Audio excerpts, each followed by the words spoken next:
Alléluia. Amen. Alléluia. Amen. Nani mokonzi. Yesu. Nani mobikisi. Yesu. Nani alinya manifester gloire na ye kati na motani ya Silo. Anakuba Yesu nde akumbama. Ngaite kasi Yesu nde akumbama. Papa Gédéon te kasi Yesu nde akumbama. Mama papa te kasi Yesu nde akumbama.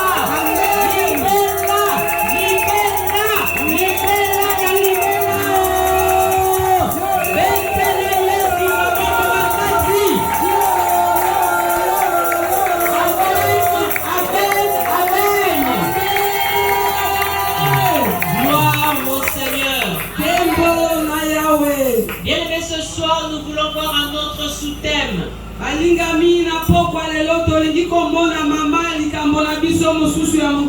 Dans le cadre du sacré.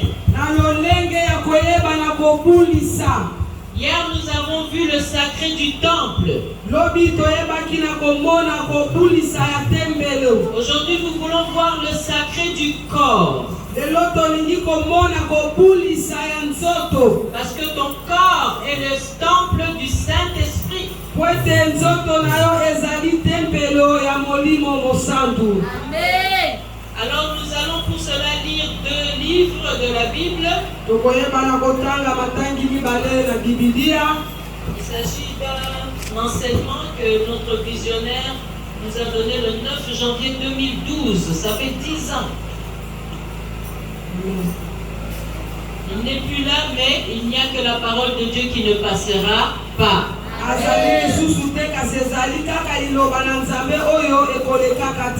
Nous lirons dans 1 Corinthiens chapitre 6. 1 Corinthiens chapitre 6. Versets 19 à 20. Versets 19 à 20.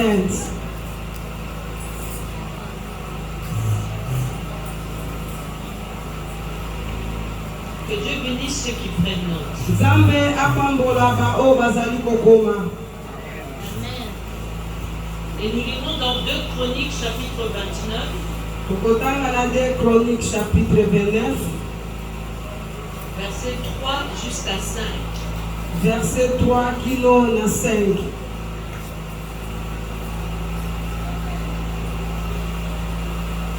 Amen. Amen. Prenons 1 Corinthiens chapitre 6, du verset 19 au verset 20. La Bible nous dit: ne savez-vous pas que votre corps est le temple du Saint-Esprit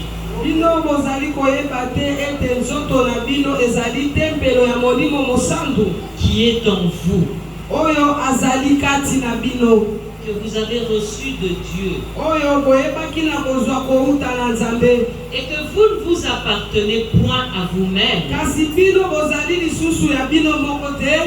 car vous avez été rachetés à un grand prix. Glorifiez donc Dieu dans votre corps. Glorifiez donc Dieu dans votre corps et dans votre esprit qui appartiennent à Dieu.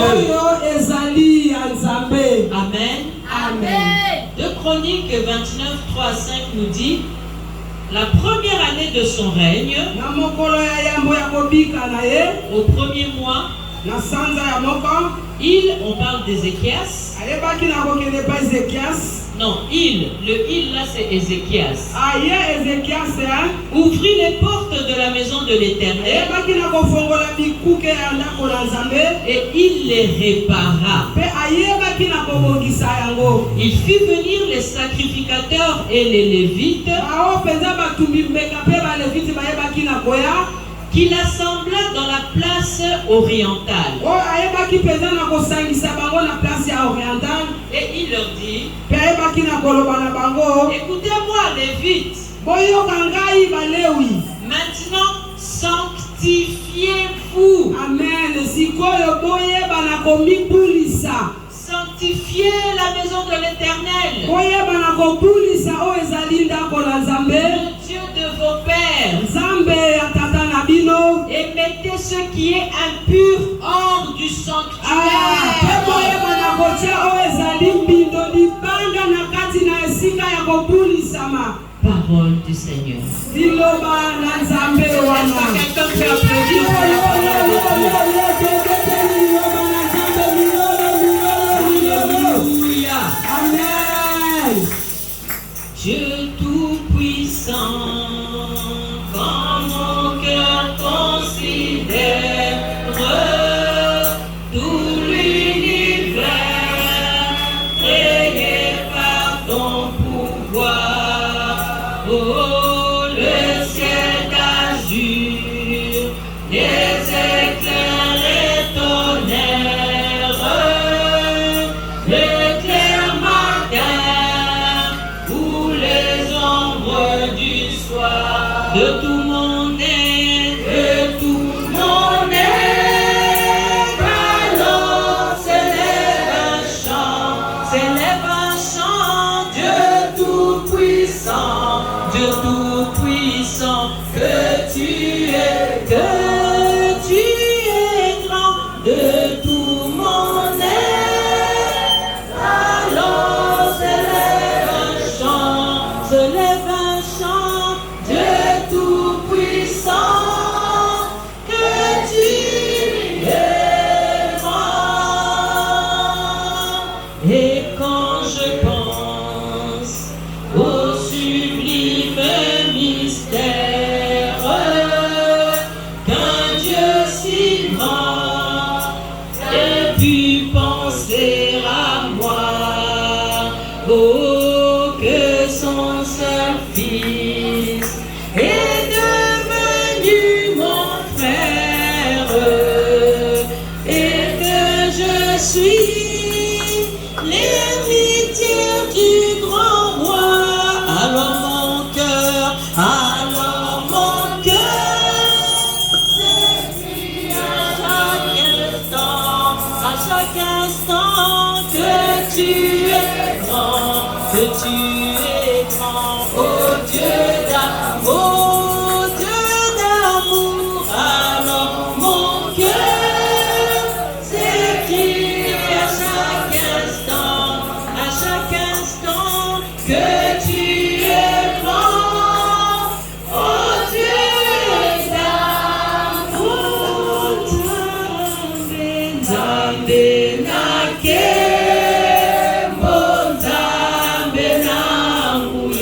Nzambe nanguya, tosanjola,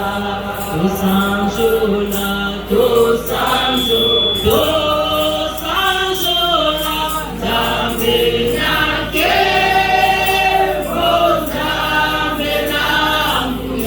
Nzambe nanguya, tosanjola.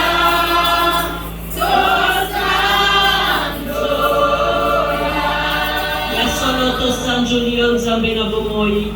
Poete oye pona kopesa biso bomoi na seko na pokwa lelo. Amen. Tokumisi monene na yo nkolo oyo vandi na ngwende na yo katikati na ba 24 vieillards pe ba 4 êtres vivants, Seigneur. Amen. Soki bango baleki biso na mbula, baleki biso na bozwi, Seigneur. Baza kotika bangwende na bango, baza kotika mitole na bango pona kogumba mela yo. Boni biso oyo tozwami kati na oesika, Seigneur. Tokotika bakiti na biso te, Seigneur, pona kokumisa yo na ngonga oyo biso pe naniko. O Nzambe abilokota. Soki tokanisi lisusu esika ozwaki biso, Oh Seigneur, na mabele, Jésus, na potopoto, na kati ya liwa, na kati ya mbindo, na kati ya masumu, kati ya maloba mabe, kati ya bilakeli mabe, Seigneur, kati ya makambo ya mabe. Nzambe osukoli biso na makila mwana na mpate. Amen. Okomisi biso digne na pokwa na lelo mpe totelema mpe liboso na yo. Onkolo toza na mosala mosusu akosala te soki kokumisa yo te. Zwa na yo lokumu na minute oyo, Seigneur. Tika ete bomoto na biso elimwa molimo na Nzambe kota sikoyo kati na biso. Sala mosala ya kolobela peuple na yo kati na bango mpe sala mosala ya kofungola bango miso matoi ya molimo nkolo po ete lilobo ekota lokola marto po ete lilobo emilakisa liboso na biso lokola talatala po ete liloba oyo ekota lokola moto o yawe etumba oyo nyonso eza ya yo te efandisa oyo nyonso ya yo na kati ya mitema na biso toyeba kosalela yango toyeba kose korige Seigneur liloba na yo na pokwa na lelo etransforme biso erestaure biso erenove biso tolingi tokoma bikelamu na sika tolingi mokili mwana biso mpe loba te eza lisusu daida te eza Yesu Kristo kobikela kati na ye o nzambe na bomoi sala boye mpo mokili eyeba kozali nzambe na kombo na nguya na Yesu Kristo nde tobondeli mpe tolobi amen.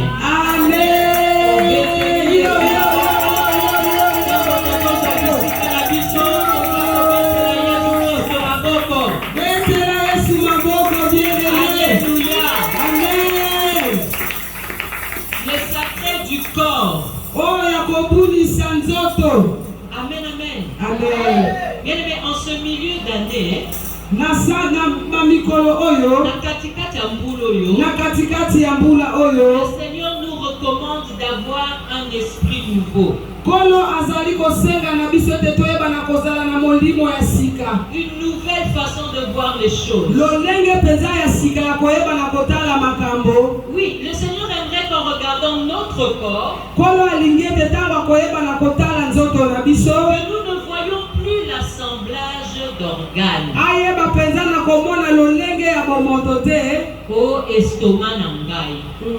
Oh diabète à famille na biso. Oh moto pasi. Non, l'Éternel aimerait que nous voyions l'habitation de Dieu. Le Seigneur ne veut plus que nous voyions notre corps comme l'habitation des maladies.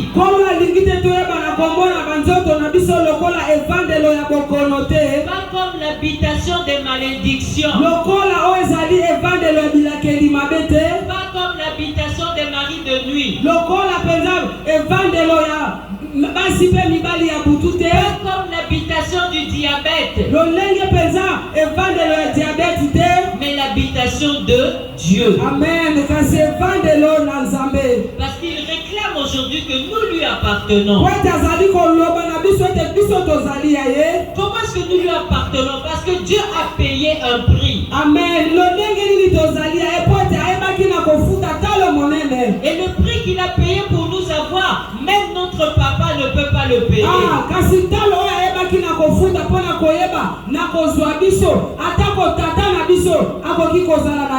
Même le président Fachi ne peut pas le payer. Il a versé son sang. Il a accepté de donner sa vie pour toi et moi. Nous appartenons à Dieu. Alors, lorsque l'on parle de temple, il y a trois choses qui doivent intervenir. Ici nous parlons du temple du corps, n'est-ce pas?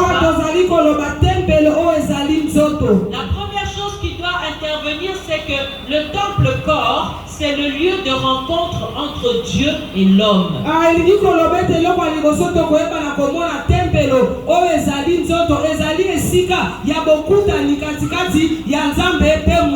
Ça veut dire comme nous sommes là, nous pouvons être en train de parler à Dieu. Parce que nous savons qu'il est en nous. Nous savons que ce n'est plus nous qui vivons, mais c'est Jésus-Christ qui vit en nous.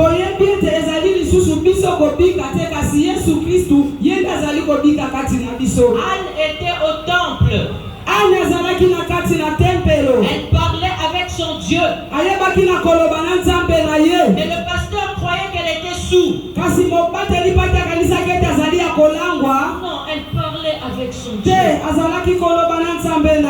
Elle a reconnu que le temple, son corps, c'est le lieu de rencontre entre elle et Dieu. esika ya bokutani ye na nzambe na ye. Lorsque tu m'écoutes ce soir, tu dois savoir que ton corps là, c'est le lieu de rencontre entre toi et Dieu. Amen. Tango zali koyoka nga na pokwa lelo esengeli koyeba na kososola ete nzoto oyo ozali nango wana ezali tempelo esika ya bokutani yo na nzambe. La deuxième chose qui doit intervenir lorsque tu vois ton corps temple, oyo ezali ya mibale koyeba na komema biso koyeba tango koyeba na kotala nzoto na oyo ezali tempelo. tu dois savoir que le temple corps, c'est le lieu de culte que l'on rend à Dieu. okoyeba ete nzoto na oyo ezali tempelo ezali esika ya koyeba na kosanjola nzambe. C'est le lieu de culte entre toi que tu rends à Dieu. ezali esika penza ya masanjoli elongo na yo oyo ozali kopesa na nzambe. Ça veut dire que ton corps doit glorifier le Seigneur. endi koloba ete nzoto na yo esengeli yeba na kokembela nzambe. Nous revenons à l'apparence,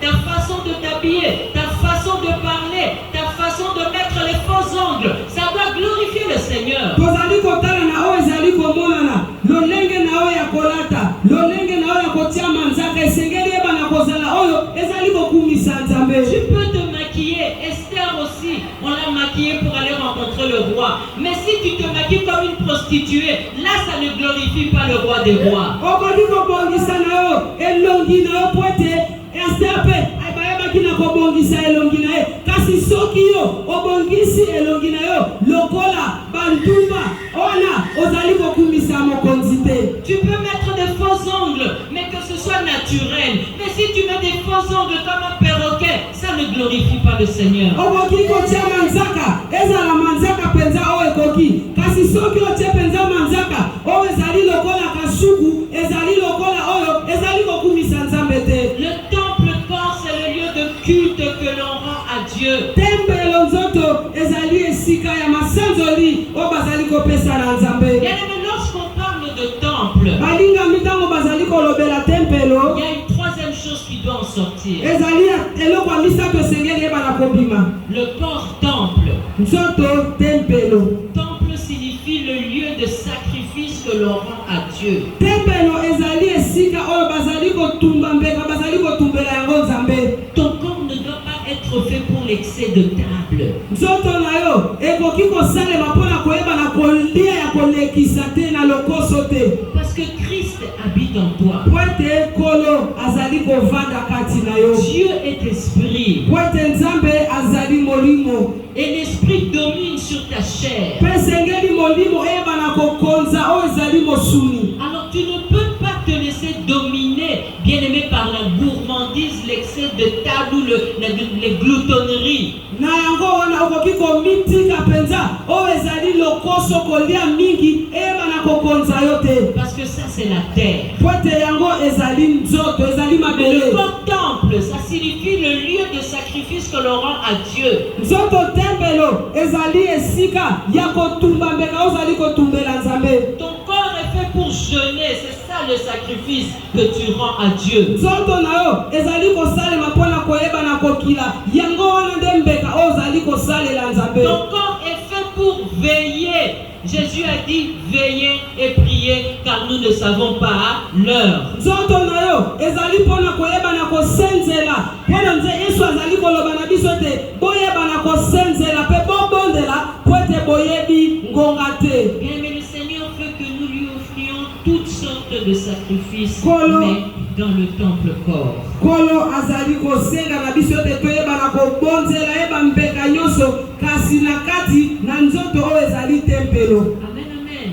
amen. En ce milieu d'année, na katikati ya mbula changeons notre façon de regarder notre corps. amen. toyeba na kobongola mpenza lolenge ya koyeba na kotala oyo ezali nzoto na biso. Aujourd'hui, nous allons apprendre que le culte, c'est au niveau du corps. tokoyeba na kotala lelo ete masanzoli ezali kotalela oyo ezali nzoto. Oui, nous devons reconnaître en ce milieu d'année que nous n'avons pas géré notre corps comme le temple du Saint-Esprit. sengeli toyeba mpenza na kososola ete na katikati na mbula oyo toyebaki mpenza na kozwa komema nzoto na biso lokola nzoto oyo ezali tembelo na nzambe te. Reconnaissons que nous avons géré notre corps comme un appareil digestif. tososola ete toyebaki penza na kosalela nzoto na biso lokola esika oyo ya bindela bikota kote kotaka na kati na libumu. Nous avons géré notre corps comme un appareil génital. Toyebaki penza na kosalela nzoto na biso lokola esaleli moko ya eteni ya muke. Alléluia. Amen. Bien, mais si on considère notre corps comme un appareil, soki ozali kosalela nzoto na yo lokola esaleli, ça veut dire que nous pouvons aussi le vendre au besoin. elingi koloba ete tokoki koteka yango mpe na bosenga. Mais si nous regardons notre corps à la façon du temple, kasi soki totali penza nzoto na biso na lolenge ya tempelo, alors il y aura d'autres aspects à considérer. ekoyeba na kozala penza na makambo mosusu oyo tokoyeba na kosalela. C'est pour ça Ézéchias a dit sanctifiez-vous. Yango wana Ezekias ayebaki na koloba na biso na koloba ete toyeba na komibongisa toyeba na komipetola. Sanctifiez-vous, c'est-à-dire enlevez de votre corps tout ce qui est impur. Koyeba na komibulisa elingi koloba ete koyeba na kolongola nyonso na kati na nzoto na yo oyo ezali mbindo. Ce soir nous devons renoncer au mensonge. Na pokwa lelo tokoyeba na koboya lokuta. Nous devons renoncer à la ruse. Tokoyeba na koboya oyo ezali komekama. Nous devons renoncer au vol. Tokoyeba na koboya mpona moyibi. Il y a plusieurs sortes d'impuretés comme ça. Ezali na makambo ebele ya mbindo na lolenge na yango. Mais dans l'homme. Kasi na kati ya moto. Le Seigneur aimerait aujourd'hui que nous nous asseyons sur une sorte d'impureté. Amen. Kolo alingi ete lelo toyeba na kovandela penza na lolenge moko ya mbindo. Cette sorte d'impureté-là s'appelle l'impudicité. Pe oyo ezali penza mbindo moko tokoyeba na kolobela elingi koloba ekombo. Et concernant l'impudicité, nous allons voir 3 points très importants. Kolandisama na ekombo tokoyeba na kotala matono misatu ya motuya. Le premier point, nous allons voir les adresses de l'impudicité. Oya liboso tokoyeba na komona esika oyo ezali ya kintumba. Les adresses de l'impudicité. Esika penza oyo ezali ya ekobo to kintumba. Le deuxième point, nous allons voir les causes de l'impudicité. Ya mibale tokoyeba na kotala penza nini oyo esalaka ekobo. Et le troisième point, nous allons voir la recommandation du Seigneur par rapport à l'impudicité. Ya misatu tokoyeba na kotala oyo ezali bosenga na Nzambe kolandisama na ekobo. Amen. Amen. Bien-aimé, il y a 4 adresses de l'impudicité dans l'homme. Balingami ezali penza na bisika minei oyo ezali ya ekobo na kati na nzoto ya mutu. La première adresse, c'est au niveau de la pensée. Oyo ezali esika ya liboso ezali kolandisama na makanisi. La Bible nous dit, et c'est le Seigneur Jésus qui parle, celui qui regarde une femme ou un homme avec l'intention d'aller avec elle ou lui, celui-là a déjà commis l'adultère. Bible ezali koloba na biso ezali Yesu nde ezali koloba. Oyo azali kotala mwasi to mobali na liso ya ekobo ayeba ete asili na kokende na ye.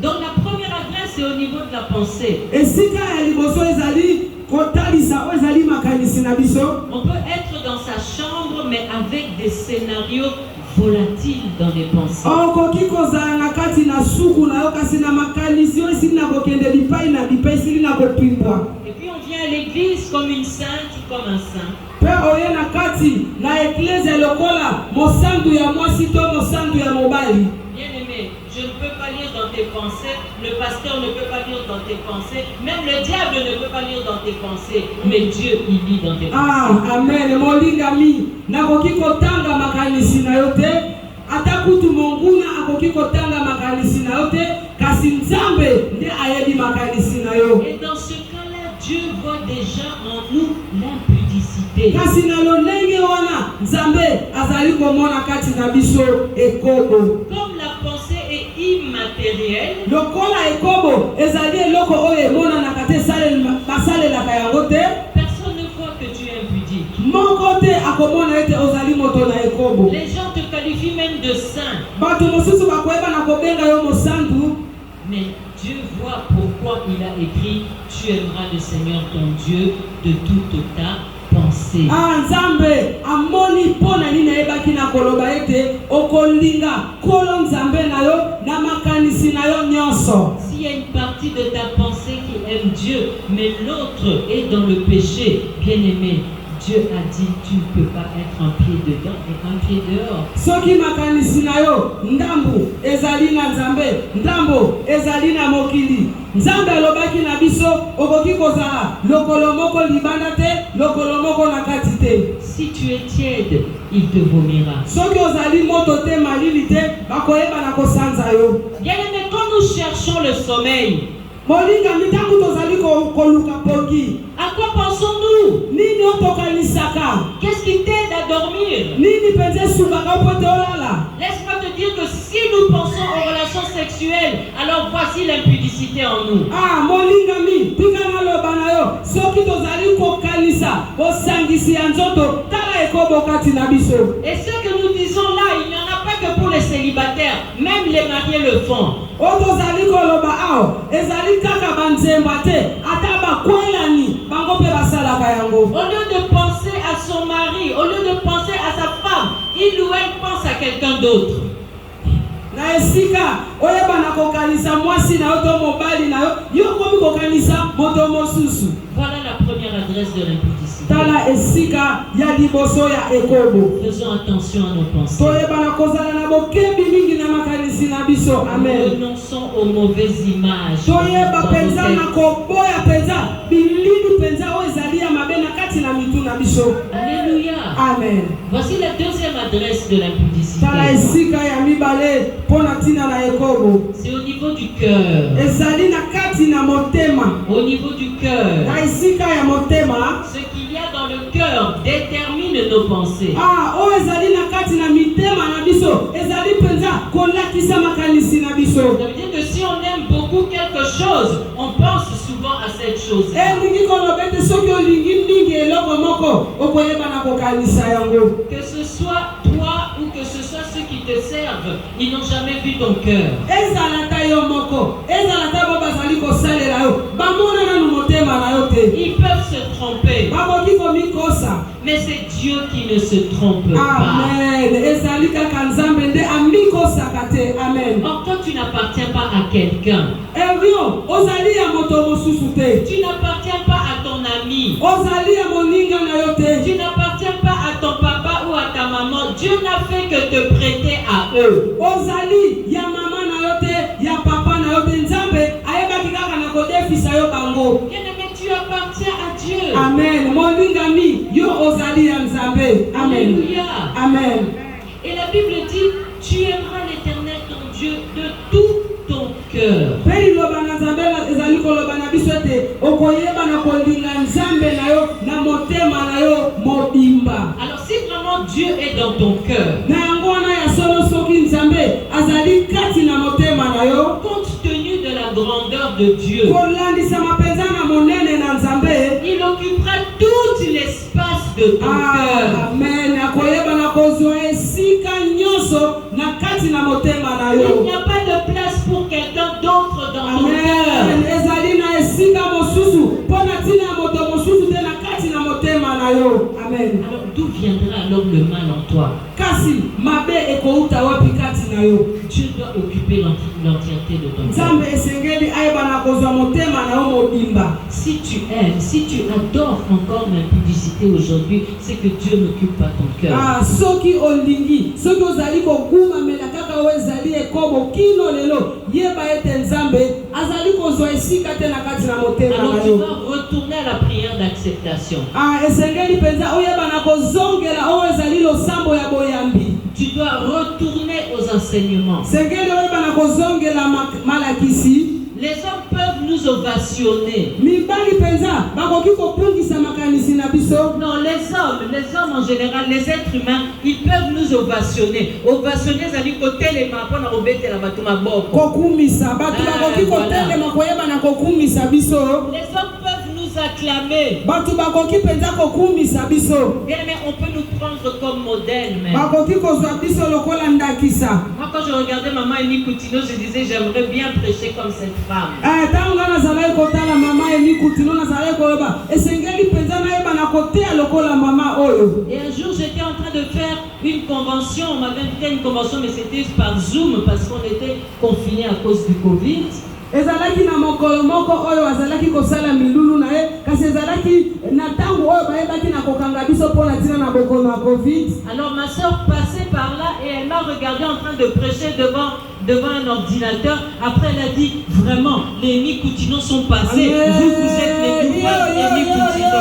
J'ai dit oh, gloire au Seigneur. Amen. J'ai atteint mon modèle. ndeko na ngai ya mwasi alekaki azali kotala lolenge nini nazali koteya azali koloba ntuka ya solo ozali penza ndakisa ya Mikutino oleki kutu Mikutino mama sepelaki mpe alobaki kembo na nzambe poete nasili na kozwa oyo ezali ndakisa na ngai. Bien, on peut nous prendre comme référence. balingami bakoki kozwa biso lokola ndakisa. Les hommes ne voient pas le cœur qui est en nous. batu bamonaka motema oyo ezali kati na biso te. Alors ne nous glorifions pas lorsque les hommes nous glorifient. kasi toyebana komikumisa te ntango bato bazali kokumisa biso. Quand je me lève là pendant que vous applaudissez, je dis toujours au Seigneur, cette gloire-là, elle retourne à toi.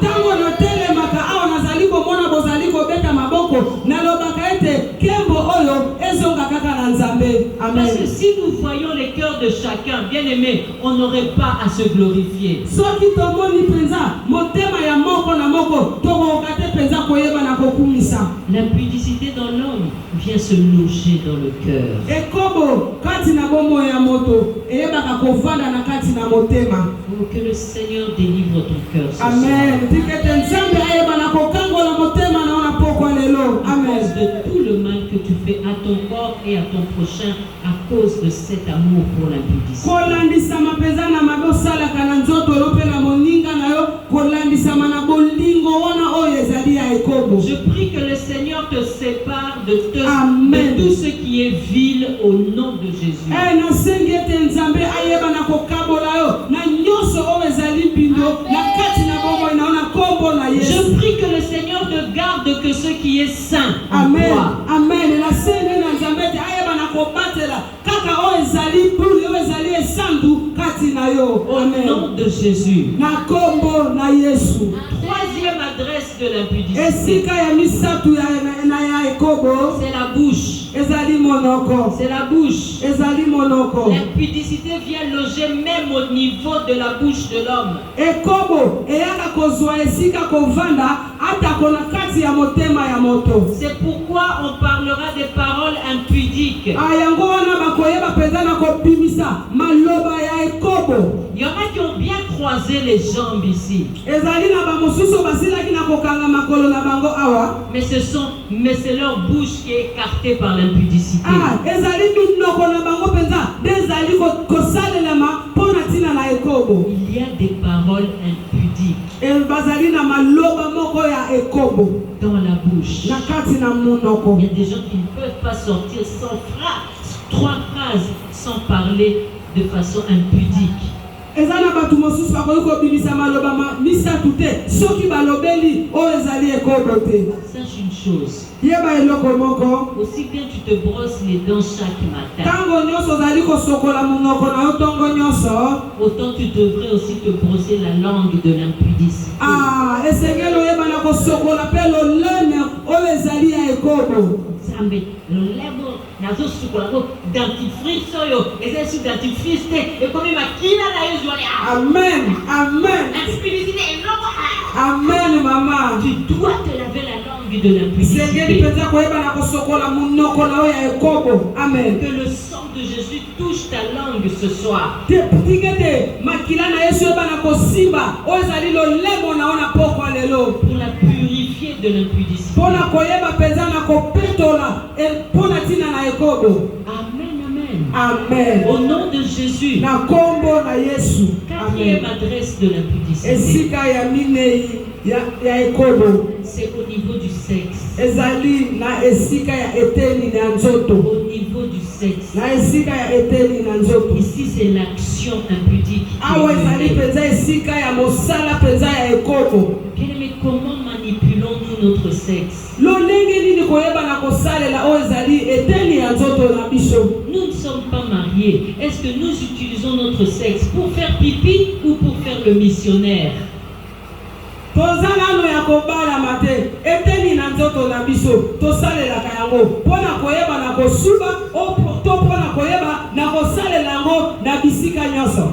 Bien-aimés, nous ne sommes plus des païens. Balingami, tozali lisusu bapagani te. Comment utilisons-nous notre anus lolenge nini toyebaka na kosalela oyo ezali nsima na biso pour faire caca ou pour nous laisser se sodomiser? mpona koyeba na kosala nzongo enene to mpona ntina na komisepelisa. Je veux que le Seigneur nous sépare ce soir na ndingi ete nzambe ayeba na kokabola biso na pokwa de lelo toute pratique impudique et débauche. na misala nyonso ya ekobo mpe ya bondumba. Au Amen. nom de Jésus, na kombo na Yesu. il est capable, c'est le Dieu Amen. puissant. Azali na makoki, azali nzambe ya nguya. Et Amen. pourquoi il va le faire? Parce que nous lui appartenons. Mpona nini akoyeba na kosala yango po ete biso tozali ya ye. Nous n'appartenons pas à l'impudicité. tozali bato na ekobo te. Alléluia. Amen. Voici les 4 adresses de tala l'impudicité. bisika minei esika ekobo evandaka. Nous passons à notre deuxième point, les causes de l'impudicité. toleki na oyo ezali letono na biso ya mibale oyo ezali bambano mpenza oyo ya ekobo. Notre corps est sacré. nzoto na biso ezali kule. Il ne peut souffrir, bien-aimé, d'aucune chose qui va nous interdire d'entrer au ciel. ekoki konyokola biso te kona kopekisa biso na eloko moko te koki kopekisa biso te toyeba na kokota na bokonzi na likolo te. Notre corps est sacré. nzoto na biso ezali ya kobulisama. Lorsque quelqu'un s'approche de nous, il doit avoir la crainte de Dieu. ntango moto azali kopusa na pembeni na biso esengeli ayeba na kozala na bobangi nzambe. Il doit sentir des vibrations du Saint-Esprit tout autour de lui. esengeli ayeba na koyoka mpenza oyo ezali mayoki na nzambe molimo mosantu kolinga na kati na yo. Alors si nous comprenons que l'impudicité se cache dans ces 4 adresses dont nous venons soki de parler, tososoli ete ekobo eyebaka na kovanda na bisika mine oyo touti kolobela. nous saurons alors les déloger pour glorifier Dieu. tokoyeba mpenza na kolongola yango mpona koyeba na kokembela nzambe. Amen. Oui, nous invoquerons le sang de Jésus ce soir dans toutes les portes par lesquelles le diable profite pour pénétrer dans notre corps. Amen. tokoyeba na kobelela makila na Yesu po ete yeba na kokota bisika nyonso na madusu nyonso esalaka ete ekobo eyeba na kokota kati na nzoto na biso. Alléluia. Amen. Les causes de l'impudicité, deuxième point. oyo ezali mpenza bambano ya ekobo. Bien, mais la première cause de l'impudicité, ce sont les plaisirs. oyo ezali mpenza mbano ya liboso ya ekobo ezali bilengi mayoki.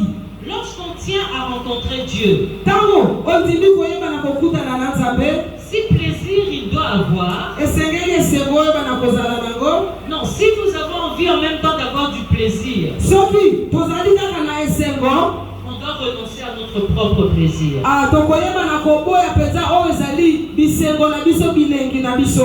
Nous comprenons ça. Amen. Lorsqu'on doit rencontrer Dieu, ntango esengeli koyeba na kokutana na nzambe on ne doit pas boire de boissons okoki alcoolisées. komela masanga oyo elangwisaka te. On ne doit pas faire l'impudicité. okoki kosala ekobo te. On ne peut même pas regarder quelqu'un avec les pensées impudiques. okoki kotala ata mutu te na makanisi ya ekobo On te. doit renoncer à notre propre plaisir. okoyeba mpenza na koboya oyo ezali bilengi na yo. On ne doit même pas s'habiller à outrance. okoyeba mpenza na kolata te mpo na koyeba na kokweyisa bato te.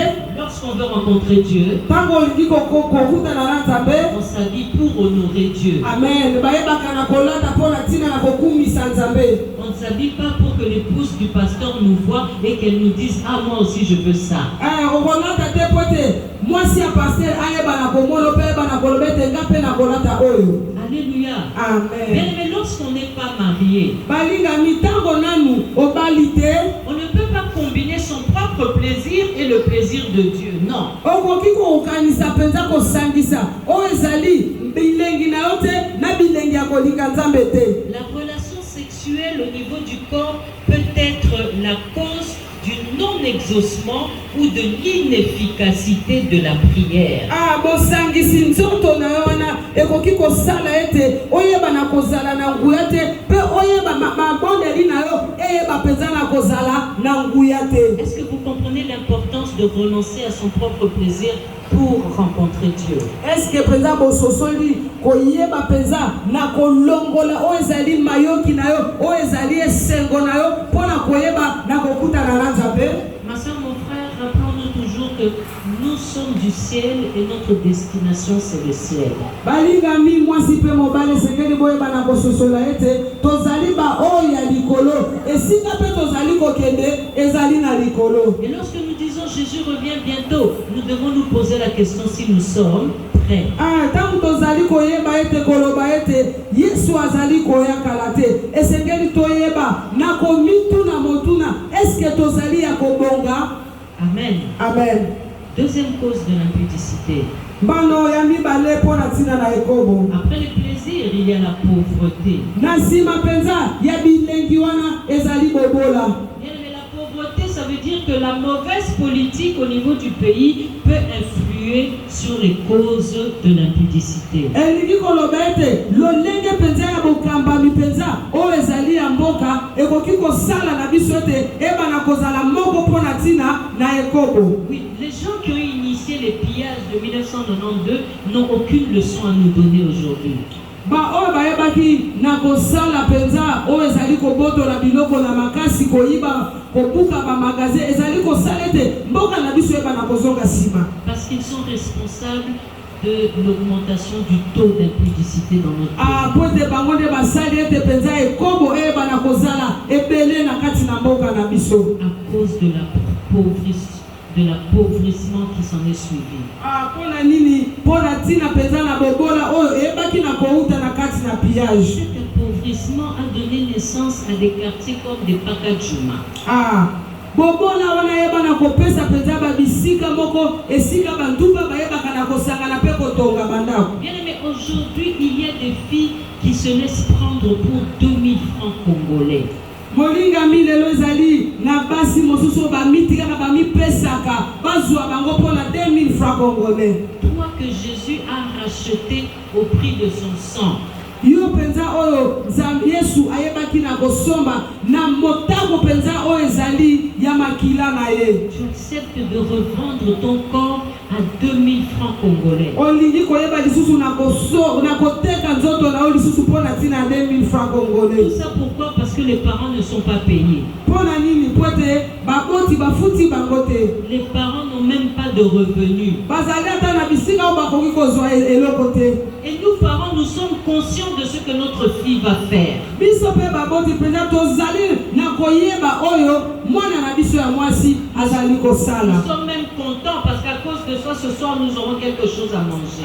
Tozali pe ya kosepela pote pona tina na yango tokoyeba na kozwa eloko moko akolia na pokwa. Non, bien-aimé dans le Seigneur. Te molinga mikati na kolo. Nous avons été rachetés à un trop grand prix. Amen. Toyeba ki penza na kosomba manatalo moko ya makasi. Pour nous revendre comme ça. Tokoki komiteka lisusu te. Non, bien-aimé, nous coûtons trop cher. Balingami bazali penza tozali na talo moko ya muke. Il faut que les fils de Dieu dénoncent ces choses-là dans notre pays. Nous devons dénoncer cette injustice. À la télévision, il ne faut pas dire seulement Naza Kopel est la présidente de la République, Naza Kokapasi, Nzaleleki, il faut dénoncer. Si nous vivons aujourd'hui comme ça, s'il y a des quartiers comme le Pakajuma, c'est parce que les gens de cette république nous ont plongés dans la pauvreté. Il faut dénoncer ça. Il ne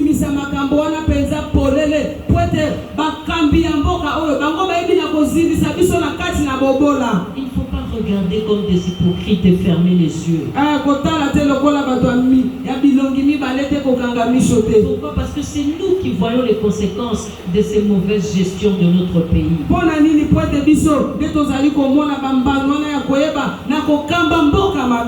le voyons dans nos églises, nous le voyons dans nos maisons, nous le voyons dans nos quartiers. Mais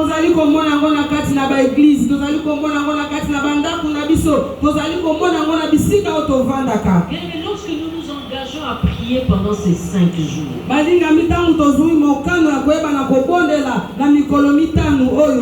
notre notre église, na kati na ecclesia na biso. ça veut dire que Dieu veut nous justifier. Elingi koloba ete nzambe penza alingi azwa likambo na biso. Ça veut dire que Dieu veut enlever la malédiction du Amen. milieu de nous. Amen. Elingi koloba ete nzambe alingi kolongola bilakeli mabe katikati na biso. Mais ça veut dire aussi que nous avons notre part à faire. Elingi koloba ete biso pe tozali na eloko moko sengeli toyeba na kosala. Nous devons renoncer. Sengeli koyeba na koboya. Nous devons dénoncer. Esengeli koyeba na kobimisa polele. Et alors Dieu vient nous délivrer. Pe nzambe aye kokangola biso. Un peuple qui ne réagit pas au mal qui se passe devant lui, c'est un peuple qui est d'accord avec ce mal-là. Bato oyo bamitungisaka balobaka te na mabe oyo ezali koleka liboso na bango te, ezali bango bao bazali kondima mpenza mabe wana. Mais Dieu veut ôter la pauvreté de ta lignée familiale. Amen. Molingami nzambe alingi mpenza kolongola mpenza oyo ezali bobola na kati mpenza ya libota na yo. Qu'est-ce que tu es prêt à faire pour le Seigneur? Nini oyo mpenza osengeli mpona koyeba na kosala mpona nzambe Qu'est-ce na yo? que tu es prêt à faire pour motiver Dieu? Nini oyo esengeli oyeba na kosala po ete oyeba na kolamusa bokebi na nzambe? Ézéchias avait pris des jours de prière. Ezekias ayebaki na kozwa mikolo mpenza ya losambo. Mais il avait pris ces jours de prière au sérieux. Ayebaki mpenza koyeba na kozwa mikolo na ye ya losambo wana na koyeba na kososola nyonso. Il n'a pas pris ça pour venir voir un nouvel orateur à l'église qui ne vient pas souvent voir comment il prêche et commencer à la comparer avec le pasteur. Non, il a pris les jours de prière comme une sainte convocation de l'Éternel. Ayaka te koyeba na kotala nani mote ya kotea lelo koyeba na kokanisa mateya na ye na mateya mosusu wana kasi ye ayebaki mpenza kozwa malamu oyo ezali mikolo na ye ya losambo. Et c'est comme ça que Dieu l'a béni. Yango wana nzambe ayebaki na kopambola ye. C'est comme ça que Dieu te bénira aussi. Amen. Yango wana nzambe pe akoyeba na kopambola yo. Amen. Si Dieu voit le sérieux en toi, ne t'inquiète pas. Il va te bénir. Soki nzambe amoni mpenza ozwi makambo lolenge esengeli na kati na bomoi na yo komitungisa te akoyeba na kopambola Tu yo. ne sortiras pas de ces 5 jours comme tu es entré. Amen. Okoyeba na kobima na mikolo mitano oyo te ya losambo lolenge oyaki te. Dieu Amen. veut faire quelque chose pour nous. Nzambe alingi kosala eloko moko mpona biso. Dieu veut faire quelque chose en nous. Nzambe alingi kosala eloko moko kati na biso. La première cause de l'impudicité, c'est le plaisir. La deuxième cause, c'est la pauvreté. Mbano ya liboso mpona ntina oyo ezali ya koyeba na kozala na ekobo ezali bobola. La troisième cause de l'impudicité, c'est le prestige. Oyo ezali ya misatu ezali koyeba na kotala lolenge ya tango. On parle plus de femmes parce que l'impudicité, ça se situe plus au niveau de la femme. L'homme peut être polygame, on ne va pas le juger vraiment pour cela. Mais quand c'est la femme, c'est un sérieux problème. Tozali kolobela mingi basi pote mobali akoki kozala na basi mibale yango koloba maloba mate kasi mwasi soki azali na mibali mibale wana peze komi likambo. Femme, retiens que ton corps est caché. Mwasi sosola ete pe kanga ete nzoto na yo ezali ya kobombana. Pour que l'homme découvre ton corps, il doit le pénétrer. Pote mobali penza ayeba na koyeba nzoto na yo malamu esengeli ayeba na kokota kati na yo. Ça veut dire que la femme doit conserver un certain mystère. Elingi koloba ete penza mwasi esengeli ayeba na koyeba na kososola ete azali na lotongo moko. Mais l'homme, son corps est ouvert comme ça.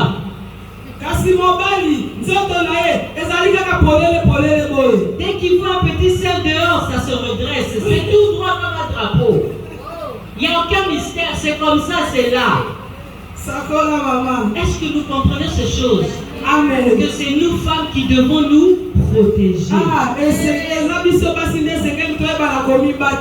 C'est pourquoi nous donnons plus des exemples de femmes parce que nous devons nous protéger.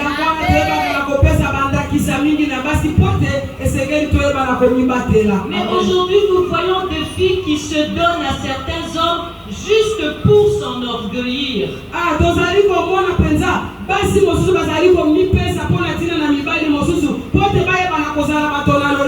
Juste pour s'en vanter. Et ce qui devait susciter la honte est devenu un sujet de de gloire. nzoka nde eloko peza koki kopesa soni yango nde ekomi eloko moko ya kembo ya lokumu. Elle sort avec une vedette, elle est fière. Abimaka peza na moto moko ya lokumu wana yazali kosepela. Elle sort avec un politicien, elle devient orgueilleuse à la maison. Abimaka na mutu azali kosala na politique akomi moto alolendo na ndaku na bango. Elle sort avec le général le plus puissant, plus personne ne peut la disputer ou lui chercher des problèmes. Abimaka penza na mokonzi moko ya mapinga azali atasoki azali koloba na batu mutu moko te koki kosimba yete. Elle se sent protégée. Azali komi monete azali akobatela ma. Elle sort avec les hommes qu'on chante. Elle se sent célèbre. Azali kobima na batu oyo bazali koyemba bango ami monete azali kotombwama. Bien aimé, c'est un orgueil qui n'a pas de sens. Molingami ezali lolendo o ezali na tina te. Ce sont des choses qu'on doit trouver chez les païens, pas chez les chrétiens. Ezali makambo sekeli toyeba na komona ngo na bapagano kasi na bakristu te. Alléluia. Amen. Il faut laisser ça. Sengeli kotika yango. Quatrième cause de l'impudicité. O ezali mbano penza ya mine ya ekobo. C'est la beauté. Ezali bonzenga. La beauté. Ezali bonzenga. Pourquoi toutes les jeunes filles aujourd'hui ont les seins dehors? Pona nini? Basi nyoso bilenge nyoso lelo bazali kaka mabele polele. Vous croyez que c'est pour la beauté? Ozali komona te pona tina na bonzenga? Non, c'est pour biper. Te ezali pona koyeba na kokweisa. C'est pour biper. Ezali pona koyeba na kokweisa. Les soutiens ne sont plus là pour soutenir les seins. Les soutiens sont là aujourd'hui seulement pour cacher les tétons. Les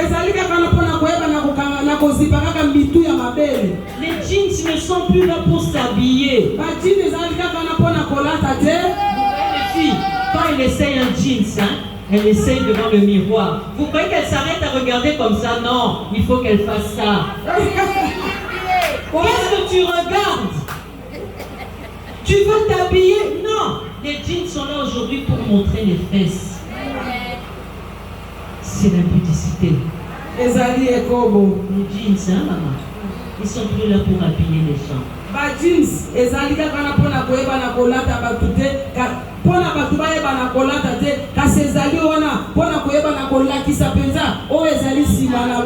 Pour laisser les fesses dehors. Et on regarde, on appelle ça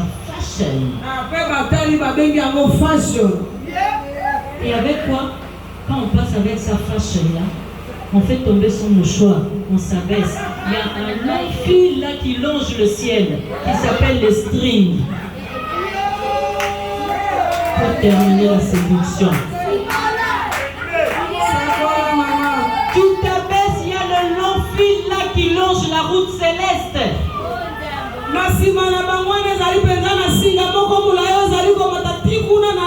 Ces habits là ne viennent pas de Dieu. Amen. Ces habits là, ce sont les suggestions. C'est pour vous proposer. Aujourd'hui la drague a disparu. Aujourd'hui la on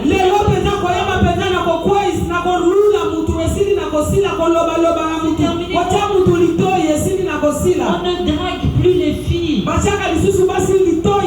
Elles sont devenues comme les shege. Vous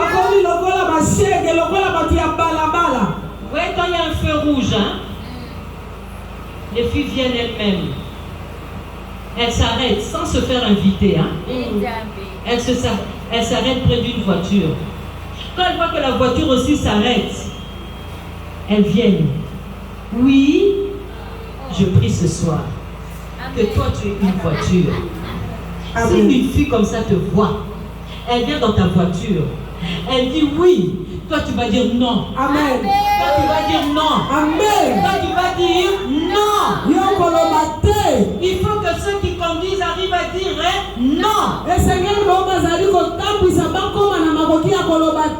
La beauté physique peut être à la base de l'impudicité.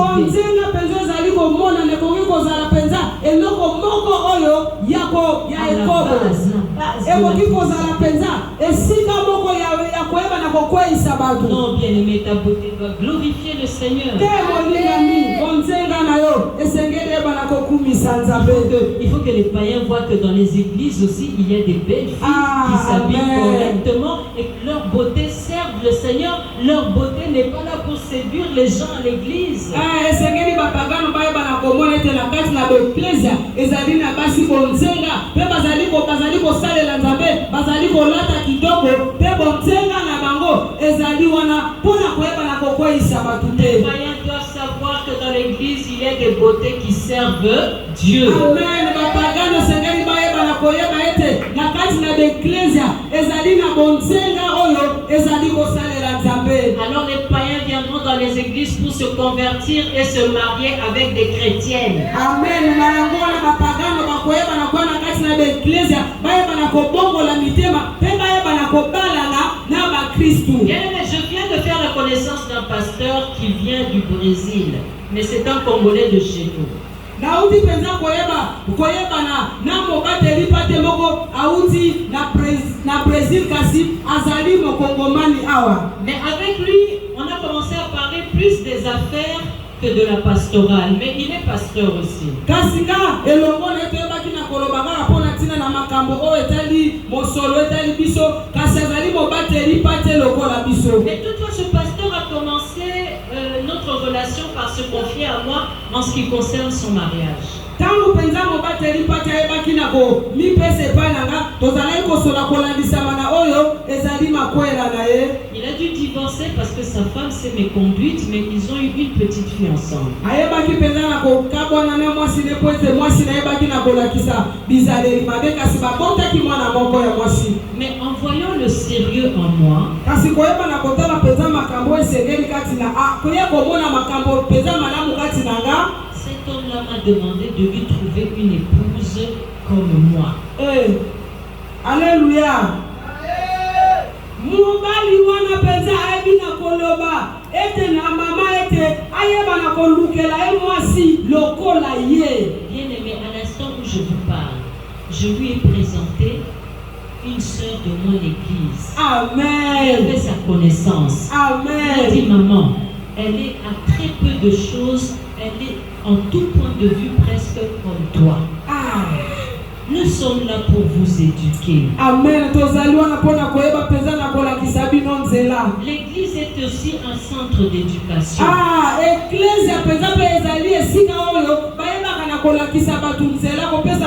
Il faut vous attacher à ce couple. Amen. Et vous réussirez. Amen. Je viens de lui présenter cette soeur. Cette soeur, il y a plusieurs années, elle a perdu son papa qui était séparé de sa maman. Quelques années après, elle a perdu sa maman. Quelques semaines ici, elle vient de perdre sa soeur. Donc elle était down. Elle était par terre.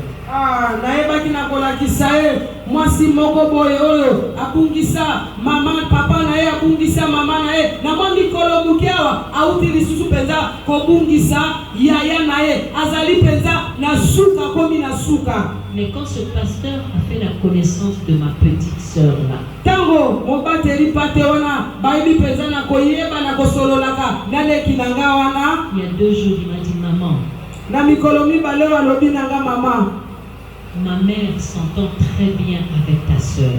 Maman nangai makambo ya boye elekelaka nga. Alléluia. Bo comprendre nga. Alléluia. Na mona kamunene na Nzambe komplikaka nga. Alléluia. Et cet homme-là m'a dit, il a dit, maman, je n'attendrai plus 1 an pour l'épouser. Je peux dans 6 mois déjà.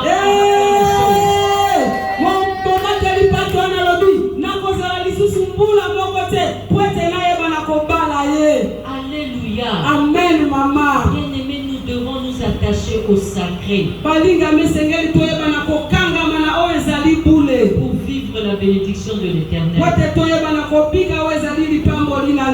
notre beauté soit pour glorifier Dieu. Aujourd'hui, les hommes recherchent des femmes qui connaissent Dieu. Amen. Des femmes qui sont matures. Des femmes qui ne sont pas des profiteuses.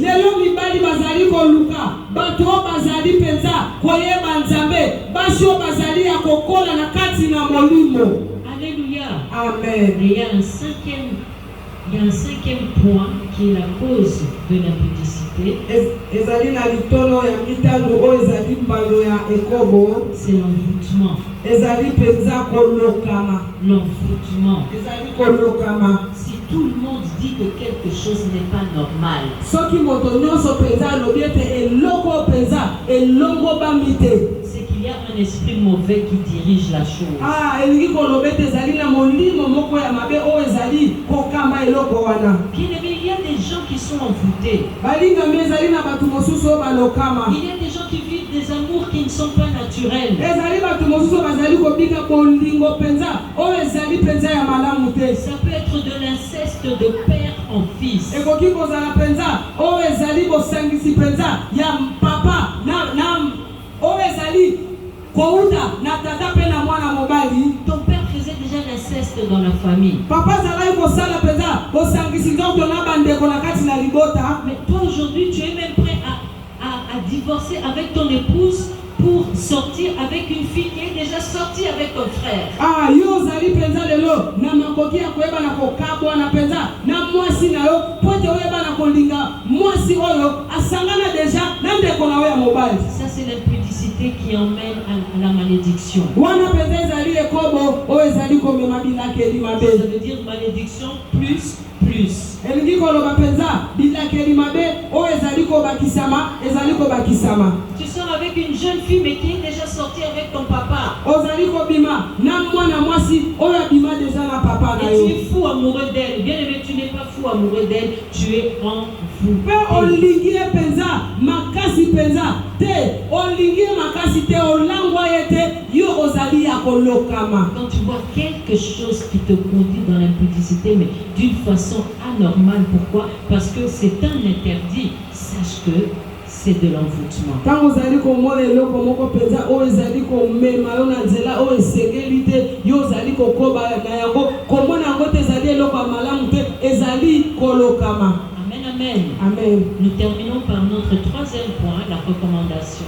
Tozali kosukisa penza na litono na biso ya misato o ezali bosenga. Nous concluons par la recommandation du Tozali Seigneur. kosukisa na o ezali bosenga na Nzambe. La recommandation, elle est simple. Bosenga na Nzambe ezali pete. Dans 2 Chroniques chapitre 29, Na 4 na 2 Chroniques chapitre 29, la Bible dit sanctifiez-vous.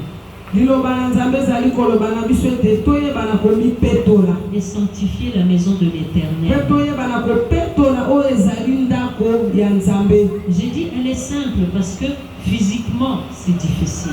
Nalobi ezali pete. Pote penza na bomoto boy ezali pasi. Mais nous sommes de Dieu. Et si nous sommes de Dieu, le Saint-Esprit habite en nous. Avec l'aide du Saint-Esprit, tout devient facile. Kasi biso tozali ba o ya Nzambe. Pote molimo mosandu azali kovanda kasi na biso. Elongo na molimo mosandu nyonso ezali pete. Bien aimés, nous devons nous détacher de l'impudicité. Olingami esengeli toyeba penza na kokabwana na ekobo.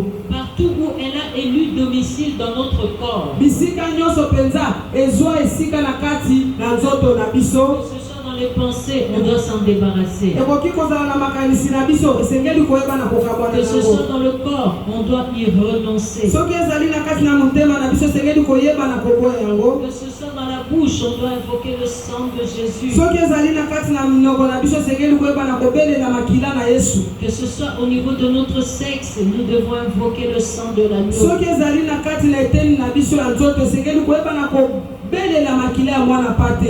Nous devons nous en débarrasser absolument. Esengeli koyeba penza na kokabwana na yango na mobimba. Ce soir, tu vas déclarer que ton corps est devenu le temple du Na Saint-Esprit. pokwa lelo koyeba penza na koloba ete nzoto na yo ekomi tempelo ya molimo mosantu. Soyez bénis, vous qui dites Amen. Bokambola mabino wa bozali koloba amen. Et Amen. à la fin, bien-aimé, Ézéchiel a sanctifié le peuple. Na suka bolingami Ezekiel ayebaki na kobulisa o ezali bato. Et il a sanctifié la maison de Pe l'Éternel. ayebaki na kopetola o ezali ndako na Nzambe. Ensuite, Ézéchiel a fait venir le roi. Pe Ezekiel ayebaki na kobenga penza mokonzi. Vous Vous voulez la présence de Dieu dans cette église? bolingi penza bozalisa mina nzambe na kati na eklezia Vous voulez oyo que cette église devienne sacrée? bolingi ete eklezia oyo ebana kozala bule Alors sanctifiez-vous. boyebana komipetola Alors sanctifiez la maison de boyebana l'Éternel. kopetola oyo ezali ndako na nzambe Et après la sanctification, mpe na nsima ya koyebana kopetola nous pouvons inviter Jésus à habiter en amen nous. tokoki kobenga sikoyo yesu ayebana kovanda kati na biso. Parole du Seigneur. Liloba na nzambe wana tobeteli yango maboko makasi. Yo yo yo yo yo yo yo. Lorsque nous applaudissons pour le Seigneur, nous nous levons pour prier. Tango tozali kobetela yesu wana maboko totelemi mpona koyeba na kobondela. Bien-aimés, nous voulons prier le Seigneur. Badingami tolingi kobondela nzambe na biso. Nous allons le faire en 3 petites étapes. Tokoyeba na kosala yango na